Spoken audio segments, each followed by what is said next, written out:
Assalamualaikum warahmatullahi wabarakatuh. Jumpa lagi dengan podcast Dinkes Banten. Wah, apa batin lo? Ya sama sih. Di Lebaran nih kita mulai lagi ya. Mulai lagi buat dosa. Mulai lagi berbuat baik. Berbuat baik untuk Kesehatan. untuk masyarakat Banten, Kesehatan. terutama di bidang kesehatan. Ya kan? Ini kebetulan juga kita ini sekarang temanya kita mendukung program 100 hari kerja Gubernur dan Wakil Gubernur Banten yang terpilih baru ya, terpilih Bapak Andra Solinan Dimyati Nakatosuma.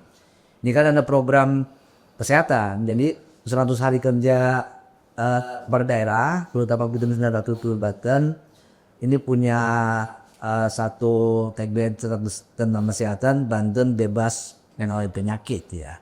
Nah, makanya di bulan ini, nanti di akhir bulan nih, kebetulan Dinkes Banten juga akan menggelar screening TBC dan juga CHG. Sebanten itu. Se-Banten itu dipusatkan di Tangerang dengan target sasarannya mungkin sekitar 8.000 orang. Artinya diharapkan yang kegiatan itu orang-orang Banten yang terdeteksi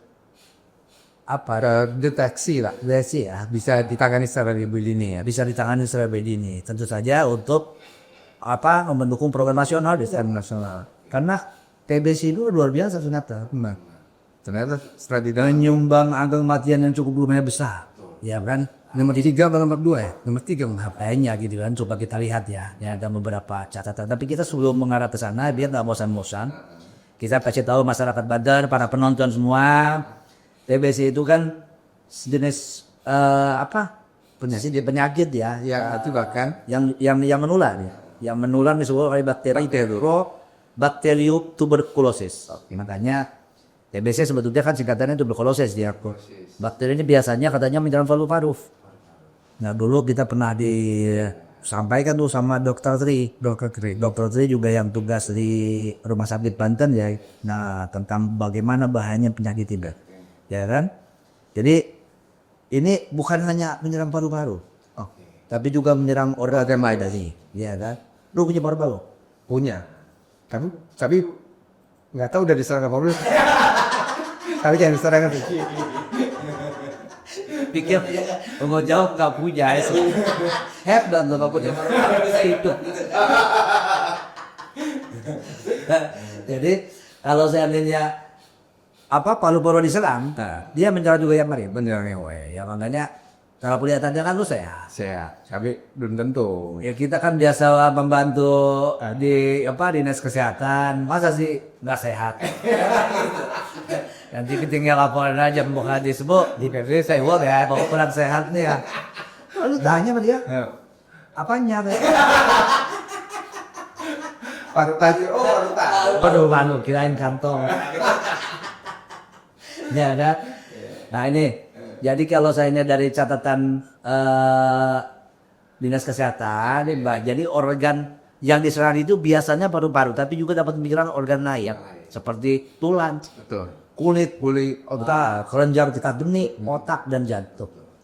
Nah, yang tadi itu yang 5 jenis tadi itu berkesenang juga. Ya kan? Jadi nggak nyampe koma dong. Bisa langsung ya jadi. Seperti tikrat. Tapi seberapa apanya ya TBC ini kan dari zaman ya penyakit yang sudah lama lah. Kita udah mengenal penyakitnya sudah lama lah. Ternyata TBC ini untuk jumlah penderita Indonesia itu nomor 2. Ini menurut catatan WHO. Oke. Nomor 2. Berarti kan butuh penanganan Serius, makanya dia juga secara nasional ya kan diprogramkan, ya kan. Jadi pada tahun 2025 ini pemerintah Indonesia itu beri target untuk mendeteksi 1 juta kasus TB, ya kan, mendeteksi 1 juta kasus TB. Nah Banten ini di akhir bulan ini 29 April tepatnya itu juga akan melakukan screening, ya kan, ini salah satunya untuk mendukung itu. Nah, kita infokan juga buat seluruh warga Banten supaya yang gitu loh, ada menderita penyakit Banten untuk mendatangi Oke, tempat itu, itu. di mana di Lamberaan ya tadi itu kalau nggak salah ada catatannya Di alam itu di lapangan. Indo Stadium atau di Stadion Indomilk ya, Stadion Indomilk di Tangerang gitu, di daerah Tangerang. Nah ini kalau saya melihat dari dari bahayanya penyakit ini. Jadi bahkan Indonesia itu sudah melahirkan tema Hari Tuberkulosis Sedunia 2005 di Indonesia dinamakan Giatka. Ya, Gerakan Indonesia Akhiri Tuberkulosis dengan komitmen aksi dan nyata. Jadi pemerintah menargetkan pengurangan insiden TBC ini sebesar 40% dari kematian TBC sebesar 70% dibandingkan tahun 2014. Ya kan? Ngeri banget ini kali. Ya kan? Karena jumlah penyakitnya sangat tinggi sangat tinggi di Indonesia. Kalau saya melihat catatannya ini kan sampai dengan hari ini sekitar 1.060 kasus TBC baru itu ada di Indonesia. Jadi di dunia, dia berarti kan negara-negara dengan beban TBC tertinggi di dunia itu salah satunya Indonesia. Ya. Tapi gini juga Ji, kenapa Banten gitu sih? Penyakit ini kan banyak, tidak aja tuberkulosis. Tapi kenapa kemudian Dinkes Banten concern terhadap TBC ini? Nah dari catatan Ji, catatan jumlah di Banten Ji, itu memang data belum diupdate ya. Ini tahun 2023 ada 47.000. Ini TBC kayaknya di airport kan?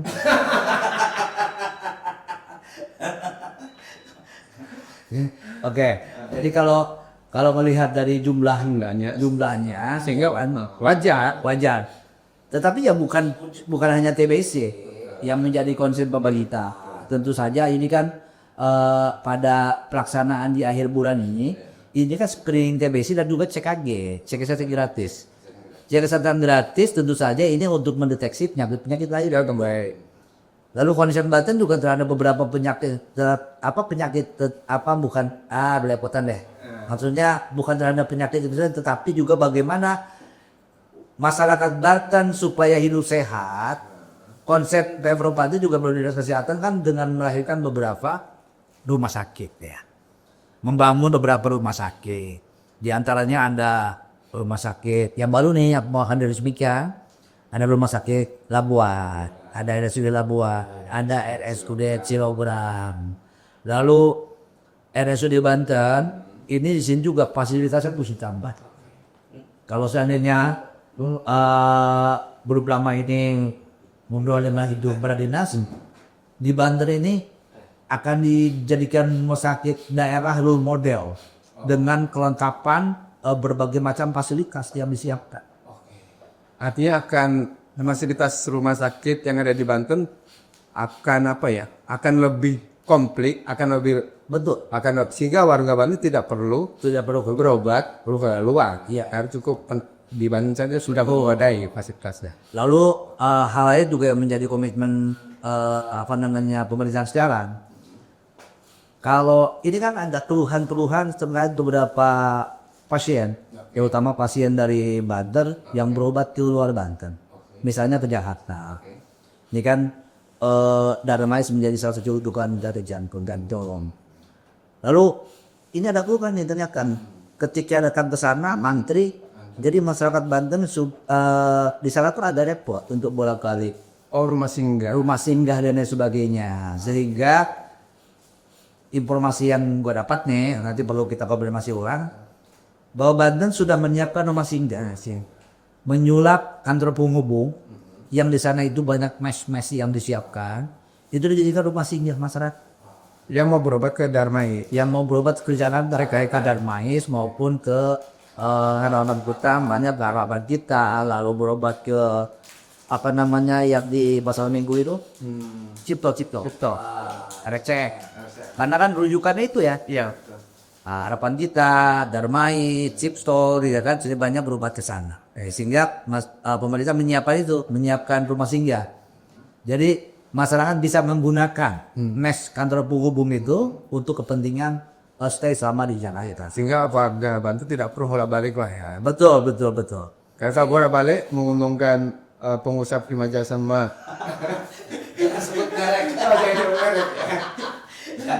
Bukan itu juga sih, tidak ke situ arahnya. Jadi lebih memudahkan untuk datang supaya memudahkan masyarakat keluarga yang menunggu. Jadi ketika misalnya dia sudah ada tempat di sana sementara, Jadi efisien. lebih efisien berobat menjadi tidak lagi mikirin, waduh ini nanti jangan kos di mana. Kos di mana? Karena kan biasanya begitu. Kalau seandainya orang yang berobat ke sana, dia perlu tempat. Sehingga belum apa-apa harus belum lagi fokus mikirin orang sakitnya, dia harus mikirin tempat dan lain sebagainya. Sehingga kita hamba. Sehingga penyakitnya nambah. ini. Nah ini lagi-lagi bahwa kembali tadi fokus kepada kesehatan. Tentu saja ini menjadi persoalan yang serius di Banten untuk ditangani. Nah ini kembali ngomongin jumlah tadi, coba. Nah kalau seandainya melihat dari jumlah yang ada berapa? Nah, kalau di Banten Jia itu 175.000 tahun 2003 sebenarnya. Ja. 175.000. 175.000. Di 255 kasus. Itu tahun 2003. 2003. Memang ini data belum diupdate. Ya data Tadi bisa kasih berharap ya dengan kegiatan event yang dilakukan oleh Dinas Kesehatan dan di Pangerang tadi. Kita berharap jumlah ini semakin terus berkurang.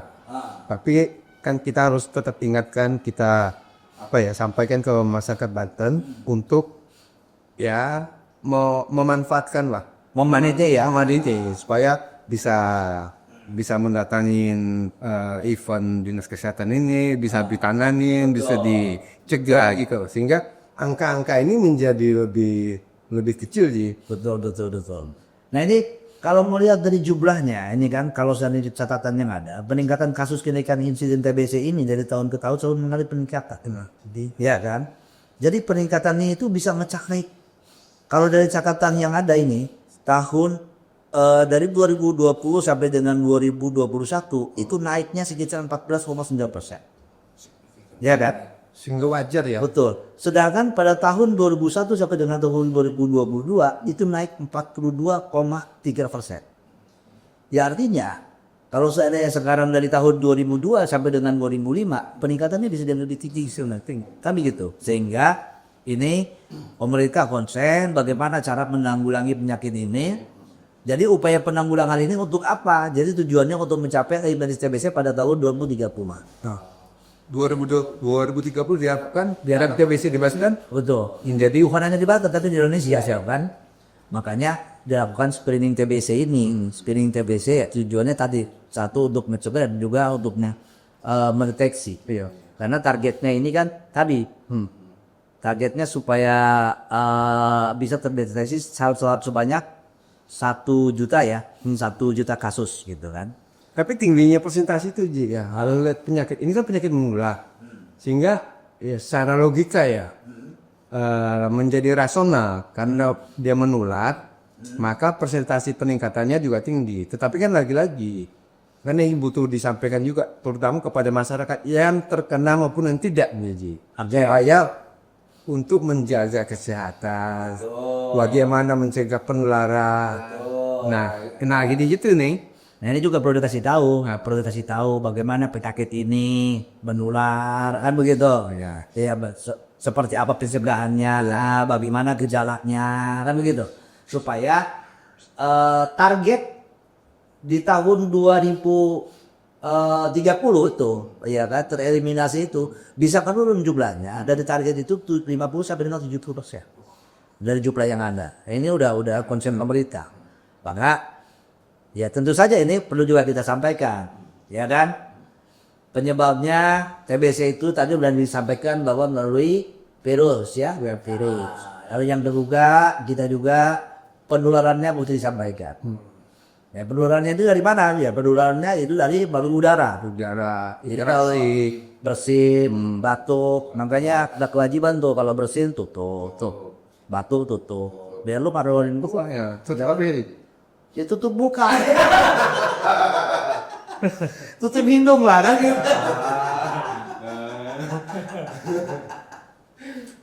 Ya, jadi lalu seperti apa gejalanya? Sampaikan juga. Jangan sampai nanti orang nggak tahu, nggak punya gejala, nggak punya apa hal-hal yang seperti ini karena dihimbau tadi tetap juga datang gitu kan. Ya kan gejalanya bervariasi tergantung pada organ yang diserang. Tetapi pada umumnya meliputi batuk berkepanjangan. Kalau batuk terus ya ada TBC. Lalu gitu. Lalu demam, penurunan berat badan dan kelelahan. Nah, itu mudah-mudahan lah ya, Pokoknya badan lu juga kelihatan agak menurun ini sekarang. Menurut Iya beban beratnya. Yang pertama beban hidup. bener gue. Oh iya. Jadi puasa, sebelum puasa gue timbang itu 79. Lah kemarin pas lebaran 81 udah. Ini kok gue puasa makin naik nih. Makin naik ya. Tapi dari gejala tadi tidak ada penurunan ya, bukan penaikan. Berarti untuk sementara aman nggak ini berarti Ji? Aman. Ya kamu yang lain. Ya cuma beruntungnya kan lu dulu sakit-sakitan waktu kecil. Sehingga umur lu sekarang kalau harus udah 60 masih 50 sekian. ya, dan kalau nggak sakit-sakitan udah tua kayaknya. Ya, jadi penting diingat bahwa pencegahan TBC itu dapat dilakukan melalui vaksin BCG. Pemeriksaan dan pengobatan dini. Nah ini makanya manfaatkan momen penting ini. Jadi tanggal 29 nanti itu di mana tadi di Stadium Indomilk yang di Tangerang itu akan dilakukan screening TBC. Oke, ya kan? Dan juga di situ akan dilakukan CKG dan gratis untuk masalah badan. Yang Itu kan tidak hanya penderita TBC, tapi warga biasa yang pengen mengecek juga boleh.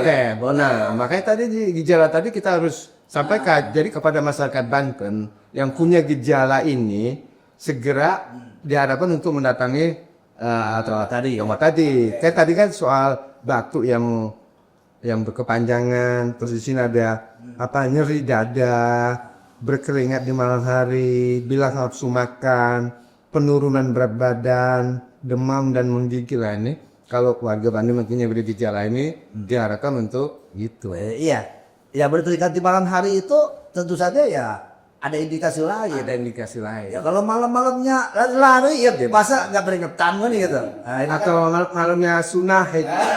Ya keringetan juga kan gitu. Betul AC mati kan. Dari kehilangan nafsu makan, ini beruntung Ji, masih hilang nafsu makan. Tapanya kehilangan nafsu yang lain juga sih. Kalau orang penyakitan tadi hilang semua nafsu Hilang semua ya. Ya hanya makan ya. Betul, hilang semua nafsunya, ya kan gitu. Bukan cuma makan, udah sakit gimana ya, udah nggak lagi nafsu kan gitu. Itu kalau ngeliat duit kali Ji ya. Nah kalau itu kayaknya untuk meningkatkan nafsu itu kayaknya. Di tongkrongnya itu kayaknya banyak orang yang sakit ketika dia dibawain duit sembuh. Sugesti itu ya. Apa ya sih namanya itu? Apa ya? Saya psikologis apa itu mungkin ada sugesti sampai sugesti sehingga ya banyak itu. Makanya saran sih ya kalau seandainya ada kabar teman sakit ya kan Jangan bawain buah. Bawain duit. Kan kasih lihat doang. Habis itu bawa lagi. Nambah sakit. Apa sakit jadi? Gue yakin. Biasa nih kalau sakit bawain dua gak saja nih. Gue yakin bawain duit apa sih? Nah, jangan tuh tegang juga bos. Meskipun kita ngomongin masalah penyakit ya. Ya kalau tegang ya sakit lah kita nanti. Karena orang sakit itu kan sebenarnya pertama dari pikiran. Dari pikirannya, ya kan gitu. Ya. Kayak tempo hari kita COVID ya. Ngopi ini. Oh iya. Kalau kita kurang memanage cara kita berpikir, dan kita kurang mempelajari, artinya mereka kurang mengetahui ya kan informasi ngeri juga. Ya gimana? Orang sehat bisa sakit. Betul. Karena tadi dihantuin itu. Dihantui. Horor yang berkepanjangan tuh. Ya kan? Mau ketemu teman takut. Ya apalagi dengar di masjid tuh ya. Ada orang meninggal. Mau datang orang. Ya kan? Takut. Takut. Tidak kan? Teman sakit juga nengok jangan. Ya kan? Terus kalau gua sakit gak ada yang nengok juga. Memang luar biasa. kopi ini luar biasa. Jadi membuat orang yang tadinya sehat bisa sakit. Gara-gara banyak pikiran. Iya kan? Kemana-mana nggak enak. Awal-awal apalagi. Kita ke Jakarta aja mau diperiksa di mana-mana. Iya, ada sudah itu sterilisasi. Sterilisasi. Harus pakai masker terus. Dia ketemu di jalan juga cuek-cuek aja. Karena gak ketahuan. Temennya bukan, kan semua orang pakai masker ya kan. Nah ini, jadi beruntunglah sekarang kita sudah melewati itu. Nah, sehingga ya tetap menjaga kesehatan ya kan, tetap mengingatkan kepada teman, mengingatkan kepada masyarakat. Salah satu fungsi kita juga mengingatkan kepada seluruh masyarakat Banten agar menjaga pola hidup sehat. Oke. Ya kan? Agar menjaga lingkungannya sehat. Ya kan ini diingatkan terus. Kalau seandainya nggak mau sakit, ya hidup pola kesehatan. Makan teratur, biar teratur, tidur teratur, kopi teratur, terus begadang teratur. Oh maksud ya kan? Begadang teratur ya jangan begadang terus ya kan? Begadang ya seminggu sekali, ya seminggu 2 minggu sekali. Begadang. Kalau nggak mau begadang tuh kan nggak kenal tetangga. Iya. Ya kan? Sehat terus. Sekalinya sehat nggak ada yang ngomong. Kan langsung kan kita. Artinya tetap lah dia. Sosialisasi sama tetangga ya. Jangan cuma maronya lega aja main gaplek. Main gaptek lah jalan yang biasa kan gitu. Gaptek ada tutup dia gak ada pertemanan. Ya kan. Tidak ada unsuran lain. Tidak ada unsuran lain. Kecuali kampanye. Ya emang seru juga ya kan. Gaplek ini kalau seandainya dijalankan dengan benar juga bagus. Bagus. Iya bang, gaplek nih Ji ya sebenarnya lebih sedih Ji. Meskipun nggak pakai uang ya, nggak berjudi ya. Tapi bullyingnya nih sakit. Itu juga bisa bikin sakit. Begini bisa bikin sakit. Ya bully temen ya. Adanya jadi RT kan. Oh Terus mau jadi oke. Kayak tetap kita tetap berpesan kepada seluruh masyarakat Banten. Mari kita dukung program Banten Bebas Penyakit ya dengan tadi ya dengan cara menjalani hidup sehat. Lalu untuk screening dan juga cek kesehatan gratis ini kan sudah dikembangkan. Cek kesehatan gratis ini bukan hanya dilaksanakan pada unit tertentu saja, tetapi juga memang dilaksanakan di di tempat-tempat pelayanan kesehatan yang ada, di pelayanan kesehatan pemerintah, khususnya ya yang ada di desa-desa. Misalnya di puskesmas, posyandu dan lain-lain. Karena CKG ini adalah juga kita pernah bahas juga bahwa cek kesehatan gratis itu adalah kado ulang tahun bagi masyarakat yang lahir di tanggal itu. Iya kan? Jadi kalau masyarakat yang memang lahir di tanggal misalnya sekarang lahir di bulan April ini, ya silakan mendapatkan fasilitas untuk dicek sehat-sehatan secara gratis. Nah, ini program pemerintah tentu saja untuk menuju Indonesia Emas 2040. Selain faktor-faktor lain ya, faktor pendidikan, pembangunan dan lain-lain. Kira-kira itu. Oke.